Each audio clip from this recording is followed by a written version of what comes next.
সকাল সকাল ব্যাকপ্যাক গুছাই রেডিও বেরিয়ে গেছি গা। কারণ আজকে আমরা সাজেক বেলি থেকে নামে দাম গা। ইকোনে কথা আছে নামে কিন্তু বাড়ি যেতাম না। যাই আমি খাগড়াছড়ি সাজেকের থেকে নামে খাগড়াছড়ি যায় কি করে ভিডিও দেখবেন আজকের ভিডিওতে। আমরার কপালটা অনেক বালা, কারণ এক পরিচিত ভাইয়ের সিনজি ফাইলাইছি। ইকোনে আমরা লগের কিছু গাটি গুটি লয়ে যেতেছি সিনজিওয়ালা ভাইয়ের সিনজির মধ্যে রাহনের লিগা। ব্যাগ ট্যাগ রাহা শেষ, ইকোনে হইছে কাউন্টারে গিয়ে টোকেন কাটনের পালা। কারণ সাজেকের নামতে হইলে অবশ্যই মানুষের এবং বাইকে টোকেন কেটে নামতে হইব। টোকেন মুকেন কাটা শেষ, ইকোনে অপেক্ষা করতে হইব। আর আমি কোন সময় স্কট ছাড়ার নির্দেশ দেয়। কপাল বালা কিছুক্ষণ পরে স্কট ছাড়া দিছে। আর এবার নামানোর সময় আমি একদম পিছনে আছি, কারণ সামনে থাকলে অন্য বাইক গাটির লগে গুতাগুতি করন লাগে। কুদ্দুরা সামনে যাই দিই সিয়াম ভাইয়ের গাড়ির বলে ব্রেক ধরতেছে না। ইকোনি ফারি রাস্তার মধ্যে যদি ব্রেক না ধরে তাইলে তো বাইরের গাড়ির ডাইরেক্ট ডেগো দিতে গিয়েব। কপাল বালা প্রাথমিক কিছু চিকিৎসার পরেও গাড়ির ব্রেক আবার আগের মতো ঠিক হয়েছিল গা। তারপর আবারও আমরা পাহাড় থেকে নামা শুরু করে দিই। আর নামানোর সময় তো আমি অনেকটা পাখি হয়ে গেছিলাম গা। এই বুঝি বাইক লিয়ে উড়ালতা পাহাড় থেকে নামিয়ে দিতেছি গা। নামতে নামতে আমরা এরপরে সেকেন্ড চেক পোস্টে। আর এনে দেখি পাহাড়ি বাচ্চারা পাহাড়ি বিভিন্ন ধরনের ফলমূল লয়ে দাঁড়া দিছে। কিন্তু আমি লিছি একটা বড় সড়ো আমরা ছোট বাইরে কই এটা চারপাশে ভালো করে মুছ লাগাই দাও, যাতে জালে নাচতে নাচতে খাগড়াছড়ি যাওয়ার লাগে। আজকের দিনটা ছিল রোদেলা আর আকাশে পরিষ্কার মেঘ ভাসতেছিল। এই কারণে আকাশে হয়েছিল নীল সাদা আর পাহাড় হয়েছিল একদম সবুজ। এত সুন্দর ওয়েদারে পাহাড়ি রাস্তার মধ্যে বাইক রাইড করতে করতে আমরা এসেছি বাগায়ের হাট। এনে চিন্তা করলাম একটা ডাব হাইলে কিরকম, যেমন কথা তেমন কাজ। পাশের ফলের দোকান থেকে লয়ে লইলাম কচি একটা মিষ্টি ডাব। আর এই ডাবের প্রতি চুমুকে চুমুকে রিফ্রেশমেন্ট। বাগায়ের হাট থেকে এক টান্দায় পড়ছি আমরা খাগড়াছড়ি। আমার নিজের জীবনে সিস্টেম না করতে পারলেও খাগড়াছড়ি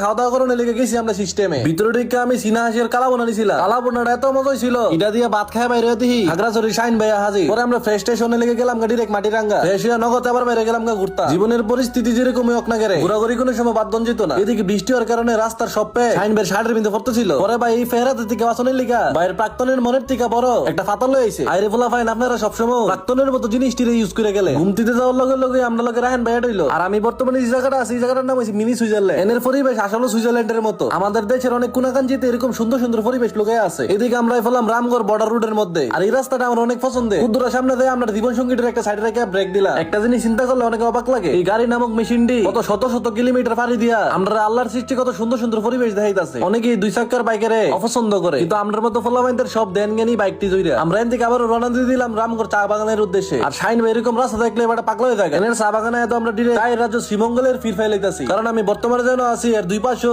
চা বাগানে ভরা। পরে আমরা চা বাগানের মাঝখানে সবটি বাইকটা দাঁড়াইলাম। এন থেকে আবার মাটিরাঙ্গা যেতে অনেকটা রাত হয়ে গেছিল, যার কারণে পরের দিন বৃষ্টি হয়েছে, সকালে আবার বের হইছি। আজকের আমরা ডেস্টিনেশন খাগড়াছড়ির কচু বাগান। সবার মধ্যে থেকে শুনতাছি এনের কচু বাগান নাকি খুবই বিখ্যাত, কারণ সারা পাহাড় জুড়েই নাকি সারি সারি কচু গাছ বিস্তৃত। আর আমরা কপালের কথা কি কইয়া আলুটিলা অনের পরে দিয়ে আশেপাশের সবকিছু জাপস হয়ে গেছে। পরে খেয়াল করে দিয়ে আলুটিলা রানে মে মানে আমরা কপাল কি পরিমাণ